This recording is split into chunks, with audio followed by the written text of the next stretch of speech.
Arman Tsarukyan didn't just threaten Ilia Topuria, he flat out promised to slice El Matador's face open. And the insane part is that this one promise might be the spark that blows up the entire lightweight division. And if you keep watching, I'll show you exactly why this rivalry is already past the point of no return. I said, yes, coach, no problem. And like in 5 seconds, I just, boom, you know. He just came, hugged me, and then he's saying this is a slap. If it was a slap, I'm not man anymore.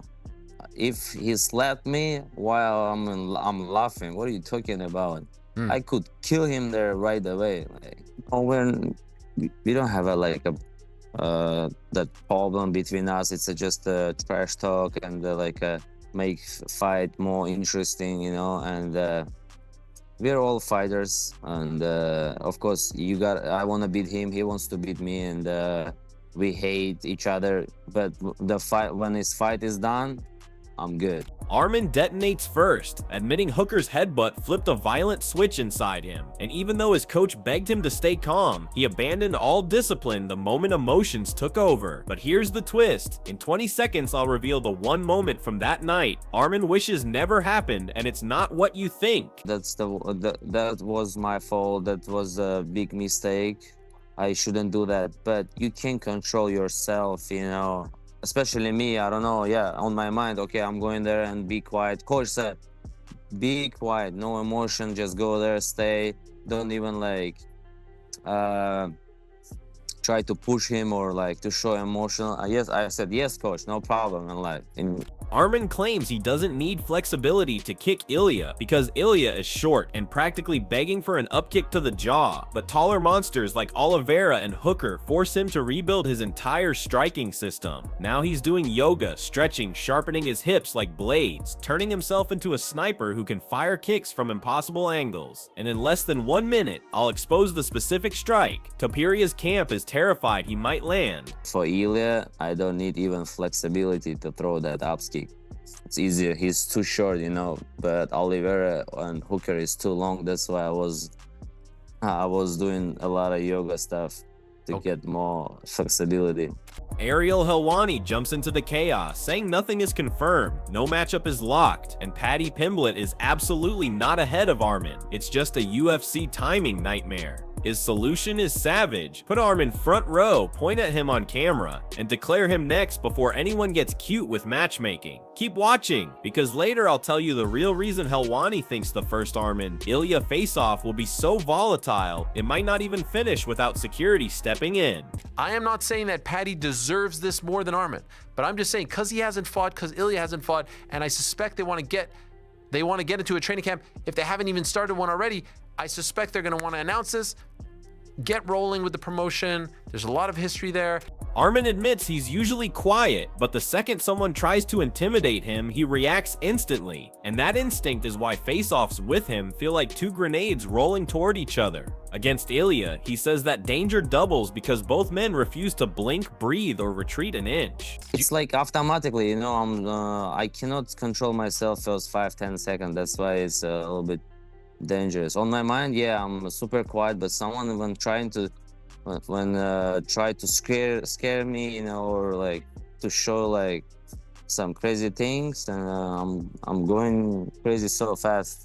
Arman then shocks everyone by praising Hooker for staying respectful like a real professional, saying he could have faked injury for easy money, but instead acted like a man. He says that integrity won him over, which is insane considering they were seconds away from an all-out brawl moments earlier. I was surprised how Dan Hooker is a man. He could just say, you know, guys, I got hurt, just give me my money, I'm gonna get ready for the next one, you know. That's why he has a balls, and I really appreciate it. He's not like a pussy, and he's a real deal, you know. And he said, I like it what Arman did. I was super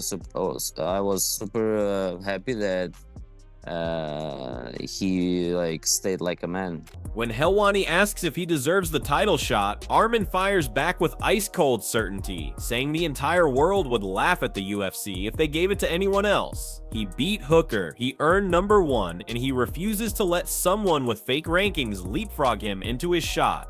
Do you think you will be next for Ilia Topuria? Do you think you convinced the UFC to give you the next shot at him? It's 100% gotta be me. It no way they can give Paddy Pimblett fight. Everybody gonna laugh at them because I'm #1 contender. I proved it again, and what do they want from me, you know? And I went there, performed, just destroyed Dan Hooker, and they wanna put the guy who is fake making ranked. Meanwhile, Ilia Topuria admits he hasn't received a single official call, message, or hint from the UFC. Zero communication, zero schedule, zero name, no opponent, no date, nothing. Then out of nowhere, he drops Paddy's name, saying he's still in his mind, hinting at a matchup nobody saw coming. Apretando, diciendo, a ver, a mí me gustaría que peleara Ilia Topuria en el primer trimestre de 2026. Hay nuevo contrato con Paramount y quieren poner a las mayores estrellas. Sí, eso lo dijo. Dijo, le preguntaron concretamente en una rueda de prensa y le dijeron, ¿puede ser, hay probabilidades de que Ilia Topuria pelee en enero? Y dijo, hay probabilidades. Bueno, de momento la verdad que no he tenido ningún tipo de acercamiento de parte de la UFC. No me han dicho nada sobre ningún combate, así que no tengo nada en el horizonte. Me puedo intuir cosas, como siempre, y también depende de mí, ¿no? Con quién quiera combatir, y al final se ponen los intereses de las dos partes. Ilia then drifts into philosopher mode, talking about how his mission goes beyond belts. He wants MMA to become cultural, global, inspiring, something bigger than violence. He wants the sport to evolve into something meaningful for people who don't even watch fights. But don't blink, because in 30 seconds I'll reveal how this mindset might delay the title fight longer than fans can tolerate. Yo, mira, pues tengo a Paddy en la mente. Me gustaría pelear con Paddy si es que no me dejan subir en peso welter para pelear con Islam, porque el combate que realmente me gustaría tener es en contra de Islam en la tercera categoría. Pero bueno, vamos a ver, a lo mejor hago un combate y después en verano hay alguna fecha en la que sí que me dejen subir de categoría y pueda pelear por el tercer cinturón. Arman versus Ilia is the #1 fight in the lightweight division. And dare I say, it's close to as big as Paddy versus Ilia, given how popular Arman is getting in that part of the world and just how good he looked in this fight.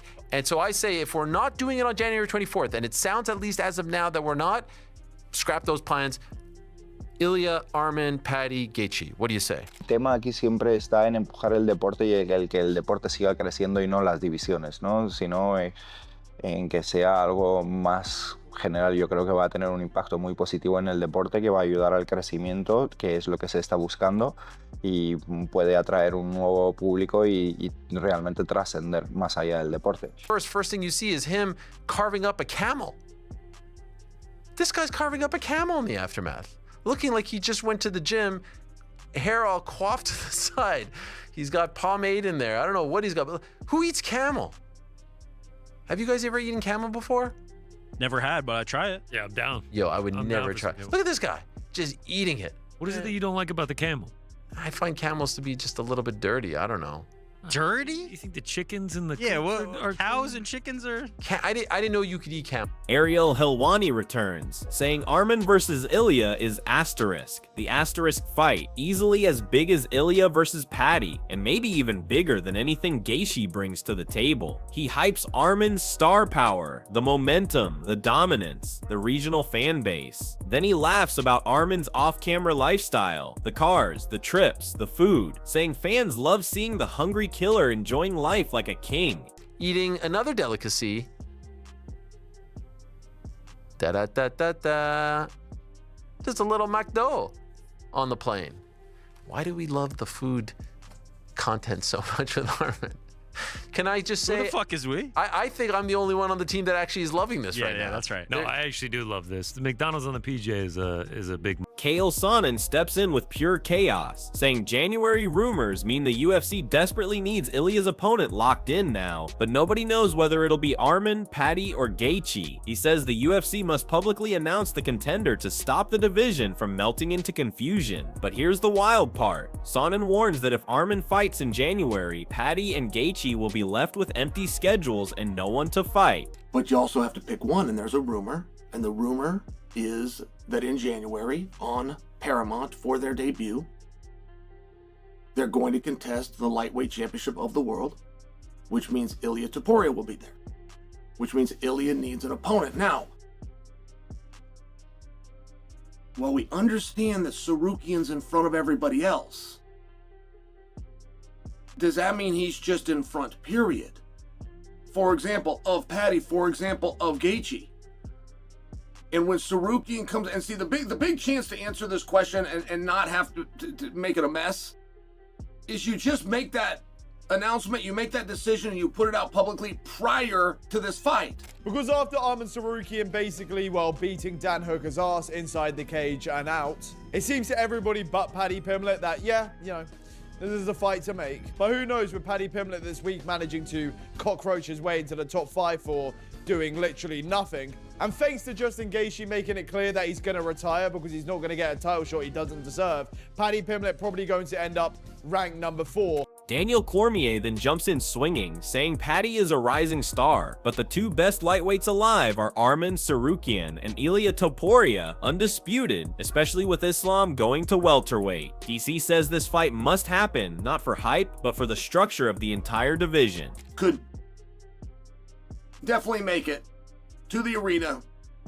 in January, and if he does, it does leave Paddy the baddie, and it leaves Justin Gaethje both with nothing to do. YouTuber JG2 unleashes on Paddy for climbing into the top 5 doing nothing, saying anyone with eyes knows he's next in line to clash with Arman. He says Gaethje's retirement will gift Paddy free ranking bumps until he's top 4 without lifting a finger. He says Arman versus Ilia is a civil war, Armenians versus Georgians, haters versus believers, a rivalry too big to delay. He jokes Paddy might even be number 1 by accident by the time the smoke clears. Either of those, when you got the two best guys in the division, you got the Armenians on one side, you got the Georgians on the other, you got the Ilia haters on one side, you got the Ilia sexuals on the other. This fight couldn't get any bigger, and the potential is endless. I mean, this fight could be as big as, you know, maybe Paddy Pimblett is by the time he's front row watching. And on top of all that, Paddy might even be ranked number 1 for doing literally nothing by the time the fight ends, ready for the champion. And we can sit here and break down how the fight goes, but we'll cross that bridge when I